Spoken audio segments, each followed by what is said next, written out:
Hello and welcome to Minigun Tutorials. In today's tutorial, we're going to look at how to change the number of decimal places or digits of values in a vector in R or RStudio.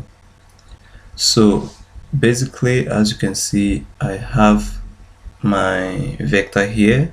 Okay, so we have this particular vector, which is simply the concatenation of all these decimal figures here. Okay. So the purpose of our tutorial is to look at how can we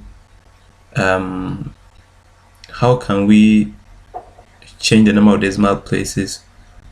In other words, how can we round these decimals inside this vector to, let's say, 2 decimal places, 3 decimal places, or even to whole numbers. How do we do that? If you want to round them to whole numbers, how do we do that? 3 decimal places, 2 decimal places, how do we do that? So it's very simple.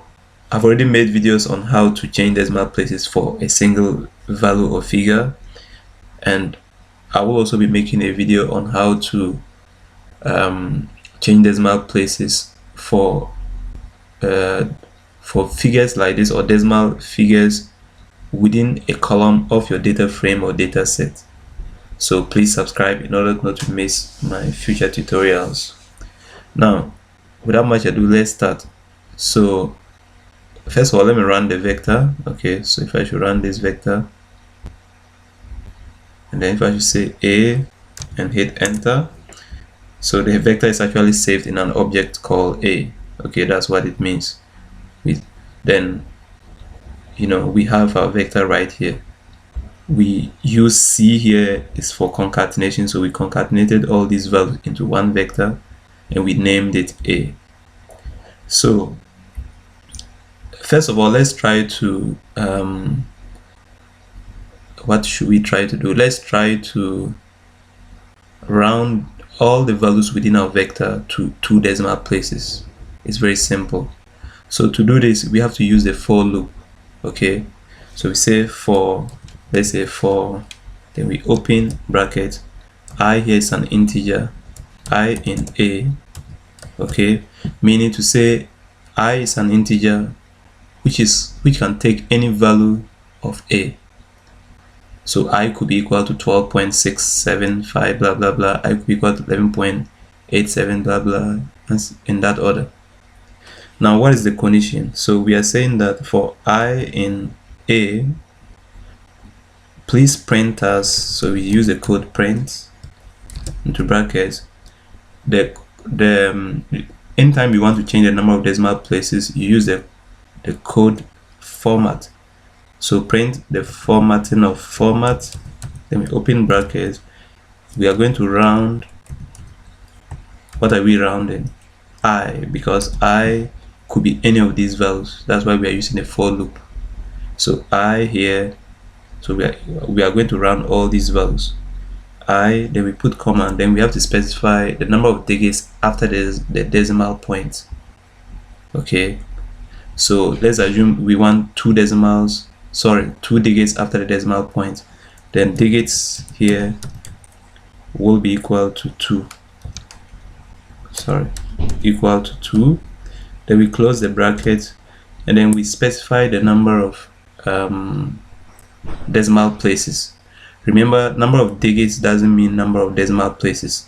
For instance, I could choose to keep 2 figures after the decimal point, but in 4 decimal places, in which case I will be obliged to add extra zeros, 2 extra zeros, so that we can have 4 decimal places. So it's important to indicate the number of decimal places. If I want to indicate the number of decimal places or specify the number of decimal places, then I have to say n small is equal to, let's say, 2. And I'll close the bracket. So let's see whether everything is right around here. It's okay. Format to, the bracket has to be closed.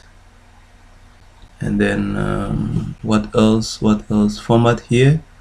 So round is okay.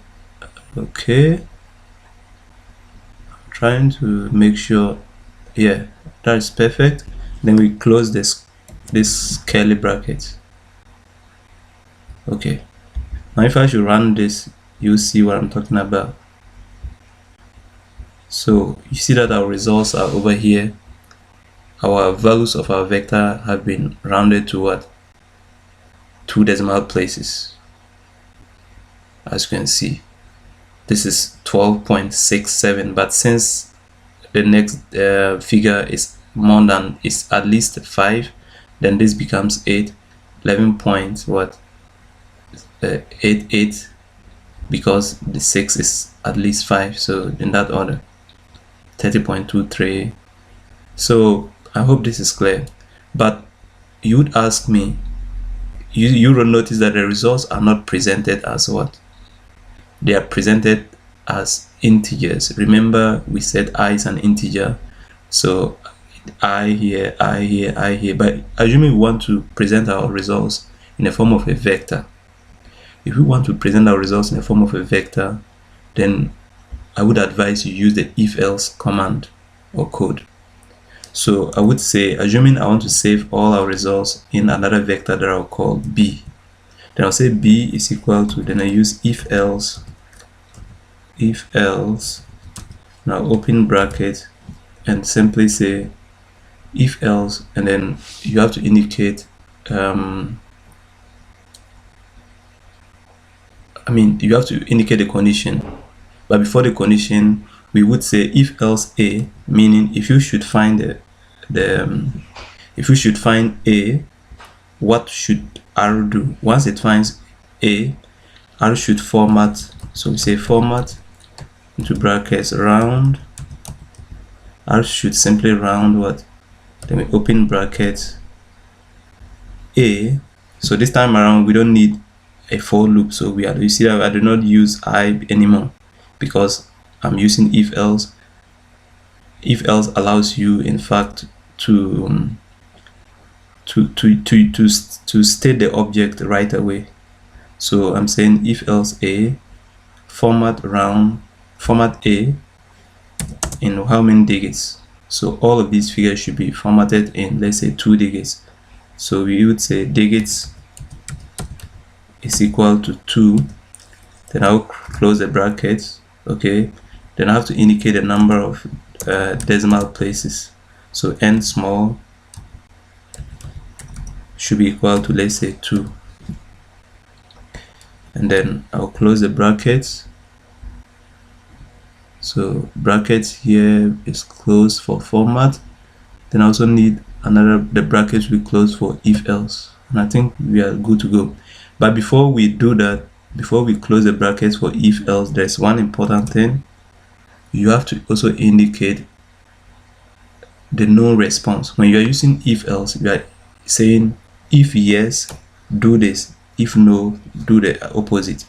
So if you are saying if a is found, round the values of a to 2 digits in 2 decimal places. If no, then we could say put the value of a the way it is. Whichever the case is, we just know all these are values of a, but it's important to indicate a no response, so that's why I kept a again. And let's run this and see. R hasn't given us any error, meaning it's well done. If I should say B and enter, you see that now we have our results presented in the form of a vector B. Now the other thing that we're going to look at lastly would be, let's assume we want to tell R that we want 2 digits after the decimal point. However, we want our results to be presented in 4 decimal places, in which case R will be obliged to add 2 zeros as I explained.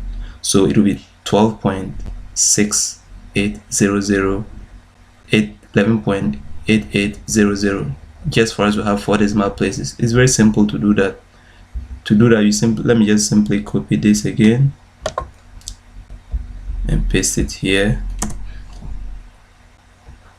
And this time around, I can choose to name this second vector C, for instance. And then over here, I will just simply say number of decimal places should be equal to 4. So we want R to keep 2 digits after the decimal point, but however, we want 4 decimal places, in which case R will have to put 0.00. If I should run this, if I should say C and hit enter. You see what I'm saying? Now the next thing that we can also do is to round all the values within our vector to the nearest whole number. So let's assume we save the results in another vector that we call D. So simply copy and paste. Okay. Now for the vector D here, it will be if else, then we have A here, format into brackets, round this and this and this and that. But we want R to round our values to the nearest whole number, meaning digits here will be equal to what? 0. We don't want any digits after the decimal point. And then number of decimal places should also be 0. So we put 0 here, in which case R will round all the values to the nearest whole number. Let's run this. If I should say D and hit enter, you see exactly what I'm saying. So we have 13 here to the nearest whole number. This will be 13, this will be 12. You see, this will be 30 because this is not up to 5, so it cannot be 31. So 30, this will be what? 3, because this is at least 5, 8 is at least 5, so it becomes 3.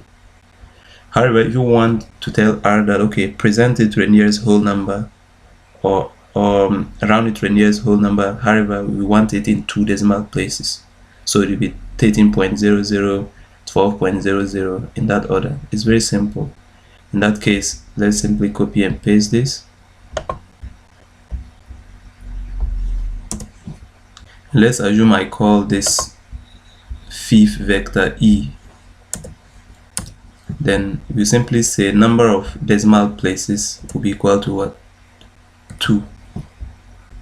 And if I should run this, you see the results for yourself. If I should say E and hit enter, you see what I'm saying. Thank you so much for watching, and please subscribe.